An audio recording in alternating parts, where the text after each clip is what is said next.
अस्सलाम वालेकुम everyone, welcome back to my YouTube channel English language plus literature. आज की वीडियो के अंदर हम लैंग्वेज एंड लिंग्विस्टिक का मॉड्यूल 3 कवर करेंगे, लेकिन इससे पहले मैं आपको बताती चलूं कि हमने मॉड्यूल 1 और 2 कवर कर लिया है और इन मॉड्यूल्स के अंदर हमने लिंग्विस्टिक के मोस्ट इंपॉर्टेंट क्वेश्चंस को कवर किया है। और वो स्टूडेंट जो कि एग्जाम्स में अच्छे मार्क्स गेन करना चाहते हैं वो इन क्वेश्चंस की थ्योरी को डिटेल में भी पढ़ें। तो चलिए बिना किसी देरी के अपनी वीडियो स्टार्ट करते हैं।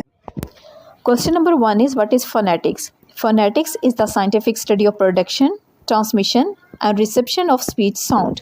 Phonetics दर हकीकत इस बात पे ज़ोर देती है कि किस तरह से हम डिफरेंट आवाज़ों को प्रोड्यूस कर पाते हैं और ये आवाज़ें एक जगह से दूसरी जगह किस तरह से ट्रांसमिट होती हैं और फिर दूसरा आदमी किस तरह से इन आवाज़ों को अंडरस्टैंड कर पाता है, इनको किस तरह से समझ पाता है। जिस तरह से हम बोलते हैं तो हमारे मुंह के डिफरेंट ऑर्गन, जिस तरह से हमारी ज़बान होगी, हमारे दांत, हमारा वोकल कॉर्ड डिफरेंट तरीके से हरकत में आता है और तभी जाके हम डिफरेंट आवाज़ें प्रोड्यूस कर पाते हैं। और इसी तरह से जब आवाज़ें प्रोड्यूस होती हैं तो ये ट्रांसमिट होती हैं एक जगह से दूसरी जगह। तो इस दौरान हम इस आवाज़ की क्वालिटी को, लाइक इसके एम्पलीट्यूड को, इसकी पिच को स्टडी करते हैं। ये ट्रांसमिटेड में आता है और इसके बाद जब ये आवाज़ें दूसरे आदमी तक पहुंच जाती हैं तो दूसरा आदमी किस तरह से उससे परसीव करता है, यानी जब ये आवाज़ें उसके कान के ज़रिए से उसके दिमाग तक पहुंचती हैं तो वो इन आवाज़ों को किस तरह से अंडरस्टैंड कर पाता है। ये सारी चीज़ें हम फोनेटिक्स के अंदर पढ़ते हैं। यानी कुल मिला के हम कह सकते हैं कि फोनेटिक्स के अंदर हम देखते हैं कि किस तरह से डिफरेंट आवाज़ें प्रोड्यूस की जाती हैं, उसे ट्रांसमिट किस तरह से होती हैं और नेक्स्ट बंदा उसे परसीव किस तरह से करता है। तो ये सारा प्रोसीजर फोनेटिक्स के अंदर आता है। और फोनेटिक्स की अगर हम ब्रांचेस की बात करें, they are the 3 main branches of phonetics. Number second branch is acoustic phonetics. Acoustic phonetics के अंदर जो प्रोड्यूस की गई आवाज़ें होते हैं उनकी फ़िज़िकल क्वालिटीज़ को चेक किया जाता है। ड्यूरिंग द ट्रांसमिशन हम इन आवाज़ों की फ़िज़िकल क्वालिटीज़ को चेक करते हैं, लाइक उनका एम्पलीट्यूड हो गया, उनकी फ्रिक्वेंसी होगी, यानी इन आवाज़ों की जो फ़िज़िकल क्वालिटीज़ होती है हम अक्यूस्टिक फोनेटिक्स के अंदर डिस्कस करते हैं। Next one is auditory phonetics. Auditory phonetics के अंदर हम ये स्टडी करते हैं कि आवाज़ें किस तरह से सुनी जाती हैं, परसीव किस तरह से की जाती हैं। यानी एक दफ़ा जब हमारे कानों तक आवाज़ पहुंची तो कानों के ज़रिए से वो आवाज़ दिमाग तक पहुंचती है, किस प्रोसीजर के थ्रू होती है और हमारा दिमाग उसे किस तरह से समझ पाता है। और इसके अलावा हम साउंड के इम्प्रेशन को भी स्टडी करते हैं, लाइक उसकी पिच, उसकी लाउडनेस, उसकी क्वालिटी, ये सारी चीज़ें हम एड्यूटरी फोनेटिक्स के अंदर स्टडी करते हैं। तो कुल मिला के हम कह सकते हैं कि ऑडिटरी फोनेटिक्स के अंदर हम आवाज़ों के सुनने का प्रोसीजर होता है, जो समझने का प्रोसीजर होता है, वो सारा हम ऑडिटरी फोनेटिक्स के अंदर स्टडी करते हैं।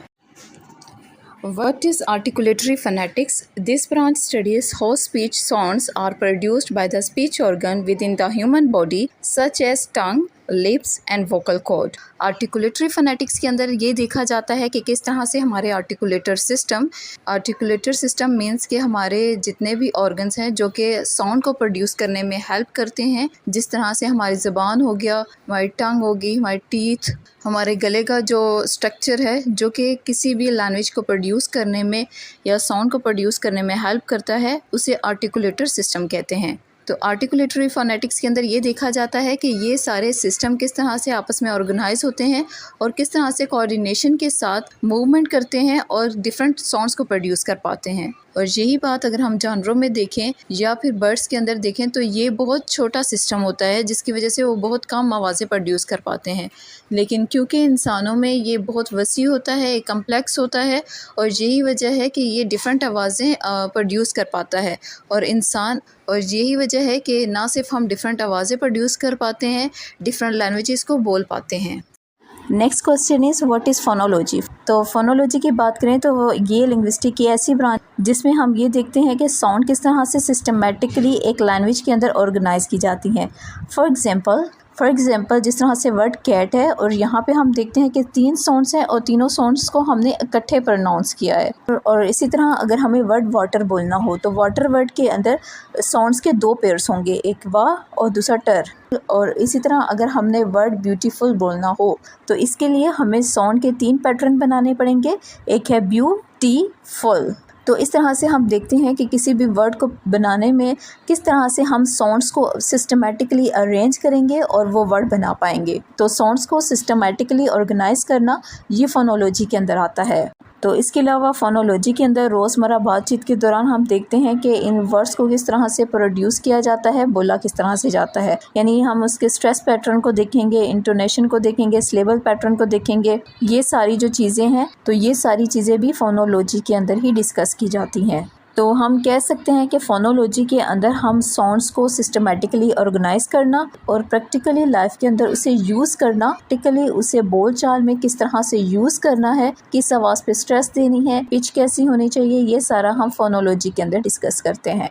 तो बेसिकली हम कह सकते हैं कि फोनोलॉजी के अंदर हम देखते हैं कि साउंड्स को सिस्टमेटिकली किस तरह से ऑर्गेनाइज किया जाता है और प्रैक्टिकली हम उन आवाज़ों को किस तरह से अपने सेंटेंस के अंदर, अपनी बोल चाल के अंदर किस तरह से यूज़ कर पाते हैं। तो ये सारी चीज़ें हम फोनोलॉजी के अंदर डिस्कस करते हैं।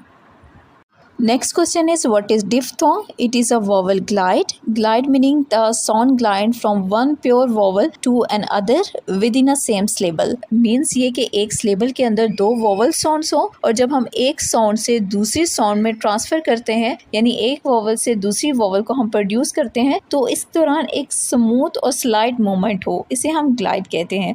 इंग्लिश लैंग्वेज के अंदर 8 डिफ्थोंग है, उनमें से कुछ ओपन डिफ्थोंग है और कुछ क्लोज्ड। और ओपन का मतलब ये है जब हमारे टंग की मूवमेंट हाई से लो पोजीशन की तरफ जाती है तो हम इसे ओपन डिफ्थोंग कहते हैं। जिस तरह से हम वर्ड काइट देखते हैं, इसके अंदर दो प्योर वोवल साउंड है, तो जब हम एक वोवल साउंड से दूसरी वोवल साउंड को प्रोड्यूस कर रहे होते हैं तो हमारी टंग की पोजीशन हाई से लो की तरफ जाती है, तो हम इसे ओपन डिफ्थोंग कहेंगे। तो क्लोज डिफ्थोंग के अंदर क्या होता है, हमारी टंग की पोजीशन लो से हाई की तरफ जाती है। जिस तरह से वर्ड फेस है और इसमें भी दो वोवल साउंड्स यूज हुई हैं और एक साउंड से जब हम दूसरी साउंड को प्रोड्यूस कर रहे होते हैं तो हमारी टंग की पोजीशन लो से हाई की तरफ जाती है।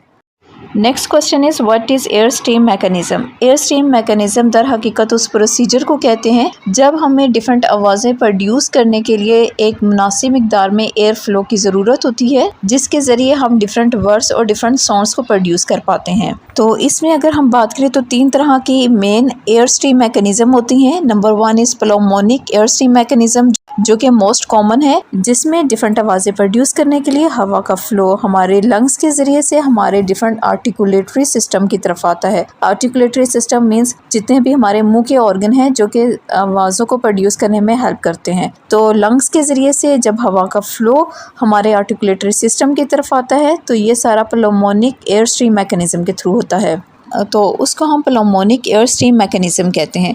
सेकंड सिस्टम जो कि है, सेकंड है ग्लोटिक एयर स्ट्रीम मैकेनिज़्म। तो ये हवा का फ़्लो हमारे लैरिंक्स यानी जो हमारा गला है वहाँ पे मौजूद ग्लोटिस के मूवमेंट की वजह से होता है।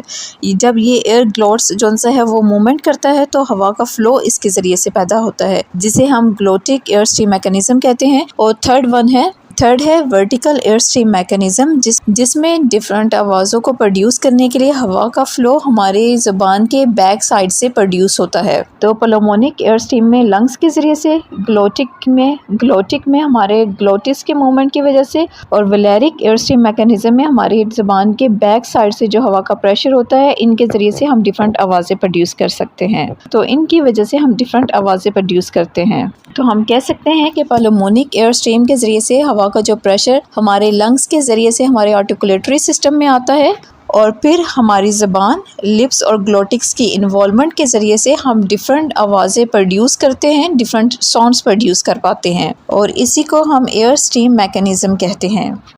Next question is, what is pitch and intonation? The pitch of the voice is determined by the rate of which the vocal cord vibrates it and their frequency of vibration.